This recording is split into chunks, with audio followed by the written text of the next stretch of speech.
자, 이번 시간에는 반응형에 대해서 살펴보도록 하겠습니다.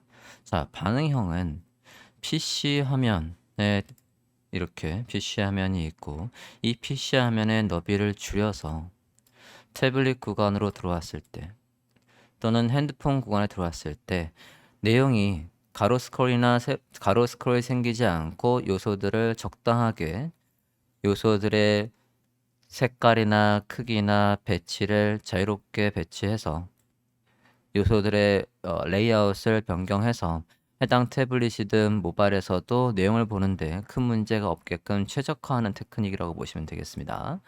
자, 이 CSS의 반응형은 헤드와 헤드 사이에서 지금 예제는 06번 레스폰시브 01번 HTML을 보고 있고요. 여기 메타 정보에서 뷰포트에 이 라인이 반드시 있어야 됩니다. 이 라인은 이 페이지의 너비를 디바이스의 다양한 기기에 맞춰서 초기 배열을 100%로 하란 얘기예요.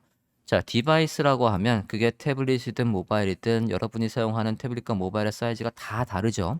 그 다른 사이즈에 맞춰서 너비를 최적화라는 뜻이고요. 초기 배열을 100%로 하라는 얘기입니다.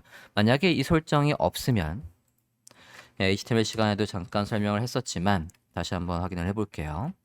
WSL 스쿨스에서 뷰포트 검색을 해보겠습니다. 뷰포트가 설정이 있을 때와 없을 때 화면의 차이점을 그림으로 설명한 부분이 있기 때문에 해당 내용으로 설명을 드리도록 하겠습니다.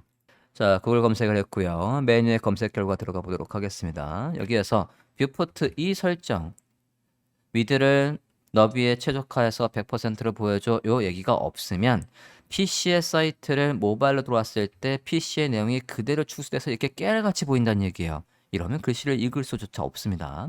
이게 뷰포트 설정이 없을 때고 얘가 뷰포트 설정, 지금 앞서 했던 이 뷰포트 설정이 있을 때예요. 그러니까 이미지도 지금 여기에 최적화되어 있고 글씨도 100%로 확대해서 내용을 보기 쉽게 최적화해주고 있습니다. 요 한 줄 때문에 이렇게 차이가 생겨요. 자, 저게 기본적으로 있어야 우리가 CSS의 무슨 테크닉으로 브라우저의 너비에 따라서 우리가 선택한 요소들의 레이아웃이나 색깔이나 간격들을 바꿀 거냐면 미디어 컬이라는 걸 활용을 할 거예요. 미디어 컬이. 자, CSS의 미디어 쿼리 작성하는 방법을 보고 간단하게 지금 예제에서 PC, 태블릿, 모바일 구간으로 왔을 때 헤더에 여기 래퍼, ID 래퍼의 배경색이 변경되는 걸 구현해 볼까 합니다. 그래서 PC에서는 실버, 태블릿에서는 블루, 모바일에서는 그린 색상으로 변경되도록 해볼게요. 자, CSS에서 작성을 하는 거라고 했습니다. 그러면 스타일과 스타일 사이에서 작성을 해볼게요. at media 스크린을 가지고 있는 모든 기기라고 해서 기본으로 얘가 비주얼 스튜디오 코드가 코드를 생성해 주고 있고요. 여기에 쓸 수 있는 건 스크린 말고도 프린트도 있고요. 그 다음에 all이라는 속성도 있습니다. 스크린은 지금처럼 우리가 보고 있는 모니터처럼 모니터가 있는 화면에서 미디어 컬을 작성하겠다는 얘기고요. 프린트는 인쇄용 화면의 스타일을 지정할 때 정의할 수 있습니다. all은 둘 다 포함한다 라고 보시면 되겠고요. 예, 스크린이라고 그냥 두고 작성을 한번 해볼게요. 여기에다가 and 768 이상의 구간을 저는 PC의 구간으로 쓸 거예요. 768 이상. 자, 제가 기준점을 768 이상으로 잡은 이유는 대표적인 태블릿, 아이패드 기준으로 했을 때 아이패드의 너비가 768이에요. 그래서 이거보다 크다라고 하면 PC로 보고 이거보다 이하로 들어오면 태블릿으로 보겠다는 얘기고요. 대부분의 모바일 페이지가 다 어디 안에 들어오냐면 480 사이즈로 들어와요. 그러면 480 이하는 핸드폰 구간으로 보겠다는 얘기입니다. 물론 제일 작은 아이폰 SE 같은 경우에는 322까지 있어요. 480 이하만 잡았다가 실제 핸드폰에서 봤을 때 320 작은 아이폰 SE에서 너비가 틀어지거나 넘치는 요소가 있다라고 한다면 이 구간도 별도로 미디어 콜을 잡아야 된다는 얘기입니다. 자, 이 너비 이상이라고 해볼게요. min width 768 픽셀이라고 해볼게요. 자, 이 뜻은 여기 안에 이 중괄호 안에 이 중괄호 안에 있는 CSS는 브라우저 최소 너비가 최소 너비가 768일 때만 작동하는 거다라는 뜻이에요. 즉 풀어서 쓰면 이 중괄호 안에 있는 CSS는 768 이상에서만 작동하는 CSS입니다. 자, 이렇게 구간을 설정하고 ID 래퍼의 배경 색깔을 변경해 보겠습니다. 백그라운드의 컬러를 실버라고 해볼게요. 저장을 해보겠습니다. 자, 지금 이 부분 보도록 할게요. 자, 지금은 너비가 768 이하입니다. 늘려볼게요. 늘리면 어떻습니까? 지금 너비 개발자 도구 F12를 켜고요. F12에서 F12 눌러서 개발자 도구가 켜 있으면 우리가 브라우저를 이렇게 움직일 때 우측 상단에 현재 브라우저의 너비가 나와요. 저 너비를 다시 한번 볼게요. 768 이상에서 요걸 브레이크 포인트라고 불러요. 저 768의 브레이크 포인트에서 우리가 지정한 배경색이 없다 있다 하는지 한번 보겠습니다. 줄이고 있습니다. 768, 네, 768 가니까 그 이상부터 767 가볼게요. 766, 767까지도 배경색이 안 나오다가 768 이상에서 생기는 걸 볼 수 있어요. 그래서 미디어 쿼리를 이용해서 우리가 지정한 요 구간, 얘가 뭐라고 했습니까? 768 이상. 브라우저의 너비가 768 이상이라는 뜻이에요. 정확하게 말하면 뷰포트의 너비가 768 이상입니다. 여기에서 뷰포트, 여기서부터 여기까지가 전체가 뷰포트였죠? 다시 검사를 해보면 여기에서 엘리먼트 보고 있고요. 브라우저 컴퓨티드 항목을 보면 너비를 줄여볼게요. HTML입니다.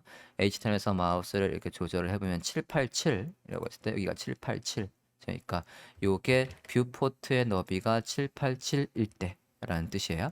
근데 우리가 이제 저 너비가 몇 이상? 768 이상이라고 한 겁니다. 자, 그러면 태블릿 구간을 한번 만들어 볼게요. 768 이하라고 한번 만들어 보겠습니다. at media 미디어에서 자, 스크린은 생략할 수 있고요. 그래서 그냥 바로 end 하고 써볼게요. max width 768이라고 해볼게요. 자, 최소 너비가 768이라고 했으니까 엄밀히 따지면 지금 1픽셀이 겹치거든요. 그러면 여기는 767이라고 한번 해볼게요. 네, 맞습니다. 그러면 767까지는 네, 스크린 생략 가능할 때 여기에서 스크린을 생략하면 뭐도 쓰시면 안 되냐면 end도 쓰시면 안 돼요. 이렇게 해서 이 두 개는 생략 가능합니다. 이렇게 생략했어요. 자, 768까지는 768부터는 PC 구간 767까지는 이렇게 쓰면 얘는 767 이하입니다. 픽셀 이하 767 픽셀까지도 포함하는 거죠. 이 이하에서는 배경색을 래퍼의 배경색을 변경해 볼게요. 블루로 변경해 보겠습니다. 똑같이 선택해서 얘를 블루로 변경해 보겠습니다. 자, 블루로 변경하고 보겠습니다. 줄여볼게요. 줄여보서 개발자 도구를 켜고 크기를 확인해 가면서 제가 켰는데 지금 아래로 내린 거예요. 그러면 이제 줄여보면 크기가 나오고 있죠. 767 네, 여기 보면 769까지는 실버 줄여볼게요. 767부터 파란색 글씨가 안 보이네요. 글씨 좀 인쇄가 나오게 할게요. 자, 이렇게 해서 767 이하에서는 이제 블루로 나오는 게 구현이 됐습니다. 다음 핸드폰 구간을 만들어 볼게요. 그대로 복사해서 이번에는 480 이하라고 해보겠습니다. 480 이하에서는 색깔을 그린으로 바꿔볼게요. 자, 변경하고 480 이하까지 주는데 자, 크롬 같은 경우에는요. 크롬은 개발자 도구에서 지금 그냥 PC 모드고요. 개발자 도구에서 맥스 줄일 수 있는 최소의 너비는 500까지뿐이 안 돼요. 근데 더 줄여야 되잖아요. 그죠? 그럴 때는 이 부분 디바이스의 토글 툴바를 클릭합니다. 토글 디바이스 툴바를 클릭합니다. 클릭하시면 이제 여기에서 좀 볼게요. 우리가 사이즈를 조절할 수도 있고요. 미니패드, 아이패드니 XR이니 이렇게 해서 기기를 선택하실 수도 있고 맨 위에 그냥 리스판시브를 선택하시면 여러분이 여기서 크기를 이렇게 조절하실 수도 있어요. 그래서 480 이하 480까지 왔을 때 색깔 우리가 지정한 색깔 그린 색깔이 잘 나오는 걸 볼 수 있습니다. 자, 여기에서도 여러분이 주의해야 되는 게 뭐가 있냐면 자, 지금 767 이하에서 제가 글씨 색깔을 흰색이라고 했어요. 그러면 여기에서도 저 흰색이 계속 유지된다라고 하면 여기는 흰색을 쓸 필요가 없습니다. 이렇게 해서 됐습니까? 이 CSS는 유지되고 우리가 배경 색깔만 바꾸고 싶은 거니까 이렇게 해서 조금 더 간결하게 쓰실 수가 있겠어요. 자, 가장 기본적인 방법 반응형에서 미디어 쿼리를 이용해서 색깔을 바꿔보는 걸 구현해 봤고요. 다음은 그러면 응용으로 가보도록 하겠습니다. responsive 02번 HTML을 열어볼게요. responsive 02번 브라우저 화면에서 보겠습니다. 자, 지금 보시면 전형적인 웹사이트의 구조를 굉장히 단순화해서 표현을 해놨어요. 위에 헤더가 있고 왼쪽에 SMB, 어사이드가 있고요. 아티클이 있습니다. 지금은 반응형이 되어 있지 않습니다. 그래서 줄이면 화면과 같이 가로 스크롤이 생겨요. HTML 구조도 살펴보도록 하겠습니다.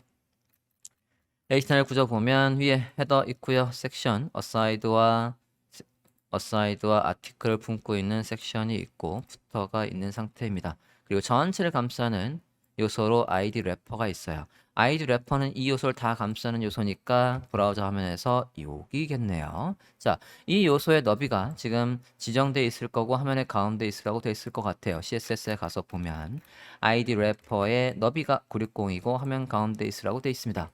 이렇게 해서 됐습니까? 자, 얘가 반응형이 되려면 일단은 반응형 구간을 앞서 우리는 768 이상, 768 이하, 480 이하 이런 식으로 잡았었는데요. 저는 얘가 어떤 구간에서든 가로 스크롤이 안 생겼으면 좋겠어요. 자, 지금 가로 스크롤이 생기는 포인트를 보면 여기서부터 생겼거든요. 자, 지금 얘 ID 래퍼의 크기는 960인데 그거보다 브라우저 너비가 줄었죠. 여기에서 보면 브라우저의 너비는 지금 컴퓨터 항목을 보면 956이에요. 즉 브라우저 너비는 956인데 그 안에 요소가 부모가 만든 것보다 자신 요소가 커지니까 넘치니까 이렇게 스크롤바가 생기는 겁니다. 자, 그러면 우린 미디어 쿼리에서 구간 설정을 어디부터 해야 되겠냐면 이 구간 960 이하부터 잡아보도록 할게요. 그리고 우리가 반응형을 작성할 때는 여기에 있는 이 너비나 이런 것들 기존의 PC 구간의 CSS를 우리가 반응형에서 변경해야 돼요. 만약에 여러분이 반응형을 여기에 짜요. 이렇게 해서 mmedia 하고 max width 해서 960 픽셀 이하라고 하시고요. 엔드가 빠졌네요. 여기에서 ID 래퍼에 배경색을 너비부터 한번 바꿔볼게요. 너비를 예를 들어 너비가 이 이하 몇으로 너비가 바뀌든 간에 이제 그 브라우저 너비의 100%를 쓰라고 바꿨어요. 그리고 배경색도 살짝 바꿔볼게요. 임시로 그냥 검은색으로 한번 해보겠습니다. 자, 제가 지금 반응형을 요 래퍼 위에다 짰습니다. 그러고 너비를 한번 줄여볼게요. 960 이하로 줄여보도록 하겠습니다. 자, 아무 변화가 없습니다. 검사를 해볼게요. 검사를 해서 ID 래퍼에다 분명히 제가 CSS를 짰는데 ID 래퍼 스타일 좀 볼게요. 지금 제가 작성한 건 줄이 가 있고 여전히 얘가 유지되고 있어요. 즉 제가 작성한 건 무시됐고 이게 작동하고 있습니다. 자, 반응형 할 때 굉장히 주의해야 될 요소가 뭐냐면 자, 우리가 지난 시간에 CSS의 우선순위를 배웠어요. 자, ID 래퍼 우선순위 점수 100점. 얘도 100점. 이렇게 동일한 선택처를 썼을 때는 누가 더 우선순위가 높다라고 했냐면 아래에 있는 게 우선순위가 높다라고 했습니다. 여기서 아무리 CSS를 바꿔봤자 여기에서 이 바꾼 CSS 속성을 변경할 수 없어요. 그러니까 여러분이 작성하는 이 반응형은 반드시 기존의 PC 구간의 밑에 있어야 돼요. 이렇게. 만약에 파일로 돼 있다라고 한다면 저게 여기에 있는 이게 예를 들어서 링크 해서 메인 CSS라고 돼 있었다라고 한다면 우리가 작성하는 미디어 쿼리의 반응형은 이렇게 별도의 파일로 돼 있다라고 한다면 이런 식으로 기존에 PC관에 CSS가 있고 그 다음에 반응형의 CSS가 있어야 됩니다. 이렇게 처리되어 있어야지만 여기서 작성했던 CSS를 여기에서 똑같은 선택자로 불러와도 하단에 있는 게 우선순위가 높았으니까 PC관의 스타일을 반응형에서 변경할 수 있는 거예요. 추적 처리하겠습니다. 자, 그래서 저는 이제 밑에 쓰고 있는 거예요. 밑에 이렇게 쓰고 있습니다. 자, 그러면 구간을 제가 지금 960 이하라고 했고요. 960 이하에서 가장 먼저 지금 스크롤바가 생겼던 이유는 저 래퍼의 너비가 960 픽셀을 유지하고 있었기 때문에 그래요. 그러면 이제 100%를 이렇게 바꾸고 보도록 하겠습니다. 자, 그러면 지금 이렇게 가로 스크롤은 이제 안 생깁니다. 하지만 기존의 SMB와 아티클은 너비가 픽셀로 돼 있었거든요.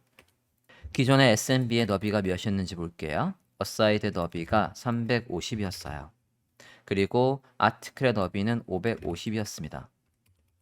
우리가 좀 전에 ID 래퍼는 960이었어요. 자, 우리가 지금 구간 잡은 960 이하에서 기존의 ID 래퍼가 100%로 바뀌었어요.